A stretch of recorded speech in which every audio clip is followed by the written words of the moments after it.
हे guys so welcome to my YouTube channel Gafpedia र साथीहरू हजुरमध्ये अहिले धेरै एससी दिएर बस्नुभएको होला अनि प्लस टू र ए लेभलमा के पढ्ने भन्नेमा कन्फ्युज हुनुहुन्छ होला। बिइङ ए एससी एप्रोड स्टुडेन्ट म पनि कन्फ्युज थिएँ र मैले यसको बारेमा रिसर्च गरेँ अनि यो रिसर्च चाहिँ हजुरमाझ पनि सेयर गरौँ भनेर यो भिडियो बनाउन लागेको।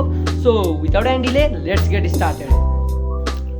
So guys first of all त हामीले ए लेभल भनेको के हो त्यसको बारेमा बुझ्न जरुरी छ क्या। ए लेभल भनेको क्याम्ब्रिज बोर्डले प्रोभाइड गरेको 2 इयर्सको कोर्स हो।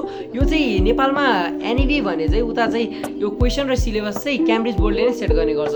यो चाहिँ प्लस टू भन्दा अलिक कम्प्लिकेटेड र टफ पनि हुन्छ र यही नै यसको मेन विशेषता रहेको छ क्या। गाइज ए लेभलको पढाइ चाहिँ पहिलोचोटि 1951 एडीमा इन्ट्रोड्युस भएको थियो र नेपालको सन्दर्भमा चाहिँ 1986 एडीमा बुढाली कण्ठमा इन्ट्रोड्युस भएको थियो र अहिले 160 प्लस कन्ट्रिजहरूमा ए लेभलको पढाइ हुन्छ र 55 प्लस सब्जेक्ट्सहरूको चोइस पनि रहेको छ। इभन युनिभर्सिटीको कुरा गर्दा युएसएमा 600 भन्दा बढी युनिभर्सिटीहरूले ए लेभललाई एक्सेप्ट गर्ने गर्छ। नेपालको सन्दर्भमा चाहिँ 31 इन्स्टिट्युसनहरूमा ए लेभलको पढाइ हुन्छ।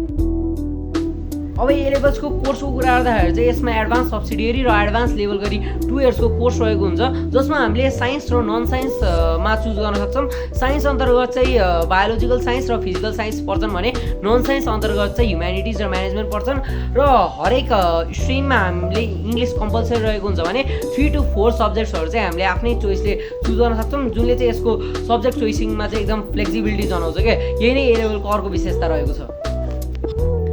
सो गाइज यो त भयो ए लेभल्सको इन्ट्रोडक्सन। अब ए लेभल्सका एडभान्टेजेसहरू के रहेका छन् त्यसको बारेमा चर्चा गरौँ। ए लेभलको पहिलो एडभान्टेज भनेको हामीले इन्टरनेसनल लेभलको पढाइ पढ्न पाउँछौँ क्या। हामीले सानैदेखि एससीसम्म नेपालकै पुरानो सिलेबसमा आधारित रहेको पढाइ पढिरहेका हुन्छौँ जुन चाहिँ हाम्रो बाबुबाजेले नि सब पढेका थिए र यो अप टु डेट रहेको छैन। तर क्याम्ब्रिज बोर्डले सेट गर्ने सिलेबस चाहिँ एकदम अप टु डेट रहेको हुन्छ र वर्ल्ड वाइड एक्सेप्टेड हुन्छ कि यो सिलेबस चाहिँ। सिमिलरली हामीले यो फ्लेक्सिबिलिटी रहेको हुन्छ सब्जेक्ट चोइसमा जसको कारणले हामीले 3 to 4 सब्जेक्ट्स आफ्नै चोइसले चुज गर्न पाउँछौँ र यो क्वेसनहरू पनि क्याम्ब्रिज बोर्डले नै सेट गर्ने गर्छ एन्ड इभन एन्सर्सहरू पनि त्यहीँका प्रोफेसनल्सहरूले चेक गर्ने गर्छन् which can ultimately make our learning more effective. A लेभल्सको अर्को एडभान्टेजको कुरा गर्दाखेरि चाहिँ ए लेभल्समा यदि हामी कुनै सब्जेक्टमा राम्रो स्कोर गर्न सकेनौँ भने रिएक्जाम दिन सक्छौँ। यो त रिएक्जाम त हामीले जुन पनि कलेजमा दिन सक्छौँ तर यसको एउटा न्यू फिचर रहेको छ क्या।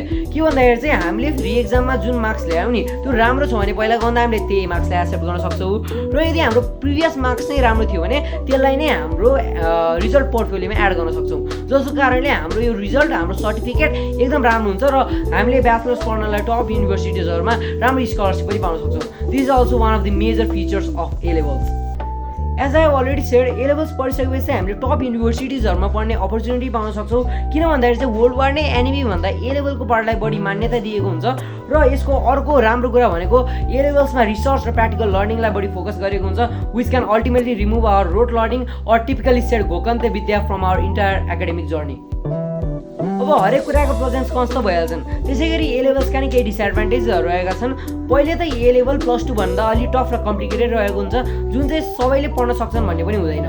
त्यसै गरी ए लेभल्सको पढाइ चाहिँ प्लस टू भन्दा अलि बढी नै महँगो रहेको हुन्छ अब ट्वाइस महँगो रहेको हुन्छ किनकि यसको मिनिमम फी 5 to 7 लाख्सबाट सुरु भएर 15 to 16 लाखसम्म जान सक्छ भने प्लस टू चाहिँ यसको हाफ अमाउन्ट पनि कम्प्लिट हुन सक्छ। सो आफ्नो फाइनेन्सियल कन्डिसन हेरेर मात्र ए लेभल पढ्न म सजेस्ट गर्छु। अब ए लेभल्सको अर्को कन्सको कुरा गर्दाखेरि चाहिँ एज आई अलरेडी सेड ए लेभल्समा चाहिँ एडभान्स सब्सिडियरी र एडभान्स लेभल गरी 2 इयर्सको कोर्स हुन्छ र एडभान्स लेभल अर सेकेन्ड इयरमा जानको लागि एडभान्स सब्सिडियरी पास गरेकै हुनुपर्छ।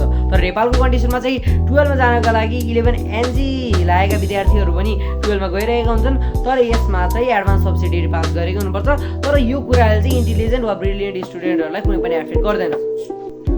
ए लेभल्समा चाहिँ अल अर नथिङ भन्ने फ्रेज एकदमै प्रयोग गरिन्छ किन भन्दाखेरि चाहिँ ए लेभल्स पढ्दाखेरि चाहिँ हामीले आफ्नो फुल पोटेन्सियल दियौँ भने चाहिँ ए लेभल्सको फुल इम्पोर्टेन्स र फुल फाइदा लिन सक्छौँ। तर यदि हामीले अलिकति पनि अल्छी पनि देखायौँ भने चाहिँ हामीले त्यसको इम्पोर्टेन्स र युनिकनेस फिल गर्न सक्दैनौँ र यो एकदम इम्पोर्टेन्ट रहेको छ ए लेभल पढ्ने बेलामा यो अल अर नथिङ फ्रेज भन्ने चाहिँ सधैँ ध्यानमा राख्नुपर्छ। नेपालमा ए लेभल्सलाई लिएर एकदम मिथहरू पनि रहेका छन्। एउटा मिथको कुरा गर्दा ए लेभल्स एकदम गाह्रो हुन्छ भन्ने पनि मान्छेहरूमा रहेको हुन्छ तर यो गाह्रो बनाएको त स्टुडेन्टहरूले नै हो। यदि हामीले आफ्नो फुल पोटेन्सियल दिएर कुनै काम गरिरहेका छौँ भने त्यो हामीलाई अवश्य सजिलो लाग्छ। त्यसै गरी अर्को मिथको कुरा गर्दाखेरि चाहिँ ए लेभल्सले अपलोड जानलाई मात्र हेल्प गर्छ भन्ने पनि मिथ रहेको हुन्छ। हो यसले काहीँ न काहीँ अपलोड जानलाई एकदम हेल्प गर्छ अपर्च्युनिटी प्रोभाइड गर्छ तर यसले हाम्रो रोड लर्निङलाई हटाएर प्र्याक्टिकल लर्निङ र रिसर्चमा नि फोकस गराउँछ नि त। यो पनि अर्को मेन एडभान्टेज रहेका छन्। कति एक्जाम्पलहरू रहेका छन् जसमा मान्छेहरूले अपलोड जानलाई मात्रै होइन राम्रो पढाइ र क्वालिटी एजुकेसन प्राप्त गर्न लागि पनि ए लेभल पढिरहेका हुन्छन्। यो त भयो ए लेभलको कुरा। अब केही प्लस टूको पनि कुराहरू। प्लस टूको कुरा गर्दाखेरि चाहिँ नेपालमा चाहिँ साइन्स, म्यानेजमेन्ट, एजुकेसन, ल र ह्युम्यानिटिज गरी 5वटा स्ट्रिम्सहरू रहेका छन् जसमा चाहिँ मान्छेहरूले मेनली साइन्स र म्यानेजमेन्ट पढिरहेका हुन्छन् र साइन्समा पनि फिजिकल साइन्स र बायोलोजिकल साइन्स गरी 2टा क्याटेगोरीमा डिभाइड गरिएको हुन्छ। म्यानेजमेन्टको कुरा गर्दाखेरि चाहिँ इन्स्टिट्युसनको हिसाबले म्यानेजमेन्टको यो अप्सनहरू चाहिँ फरक पर्छ। अब ए लेभल्स र प्लस टू दुइटैको कुरा भयो and the main question is which is better, A levels or plus two. अब यसको बारेमा कुरा गरौँ। स्टुडेन्टको इन्ट्रेस्ट र चोइसले यो कुरालाई फरक पार्छ। तैपनि यिनीहरू दुइटाको कम्पेरिजनको बारेमा कुरा गरौँ। So here's the comparison between A levels and plus two. First of all the quality of एजुकेसनको कुरा गर्दाखेरि चाहिँ ए लेभल्समा प्लस टू भन्दा वे बेटर एजुकेसन प्र्याक्टिस रहेको हुन्छ and when the quality of education increases its complexity also increases. जसको कारणले ए लेभल्स अलि बढी कम्प्लेक्स रहेको छ भने प्लस टू कम्पेरिटिभली इजी रहेको छ। अब सिलेबसको कुरा गर्दाखेरि चाहिँ प्लस टूमा जुन हामीले सिलेबस पढ्छौँ त्यो हाम्रो बाबुबाजेले नि पढेका थिए र यो अप टु डेट रहेको छैन। तर क्याम्ब्रिज बोर्डले प्रोभाइड गर्ने ए लेभल्सको सिलेबस चाहिँ अप टु डेट रहेको हुन्छ जसकै कारणले यो चाहिँ वर्ल्ड वाइडभरि एक्सेप्टेड रहेको हुन्छ। यो त भयो एजुकेसनको कुरा। अब फी स्ट्रक्चरको कुरा गर्दा यो नै मेन टर्निङ पोइन्ट रहेको छ। कति यस्ता स्टुडेन्टहरू रहेका छन् जसले ए लेभल पढ्न चाहन्छन्, जो एकदम ब्रिलियन्ट छन्, इन्टेलिजेन्ट छन्, तर ए लेभल्सको फी सुन्ने बित्तिकै उनीहरू प्लस टूतिर जान बाध्य हुन्छन् र ए लेभल्समा त्यति स्कलरसिप अपर्च्युनिटिजहरू पनि रहेका हुँदैनन् as compare to plus two. किनकि प्लस टूमा हरेक कलेजले स्कलरसिप इन्ट्रान्स कन्डक्ट गर्ने गर्छ। साथै काठमाडौँ मेट्रो स्कलरसिपले पनि 1700जना जति साइन्समा र अबाउट मोर देन 2000 जना चाहिँ म्यानेजमेन्टमा स्कलरसिप प्रोभाइड गरिरहेको हुन्छ। जसको कारणले स्टुडेन्ट्सहरू चाहिँ काहीँ न काहीँ चाहिँ स्कलरसिपमा परिहाल्छन् भने ए लेभल्समा चाहिँ डोनेट एन्ड स्टडी जस्तो अप्सन रहेको हुन्छ। So in conclusion both are best र यो चाहिँ हजुरको इन्ट्रेस्ट र हजुरको चोइसले म्याटर गर्छ के पढ्ने त प्लस टू वा A levels. So this was for this video. I hope you like this video. Hit the like button and make sure to subscribe to our channel.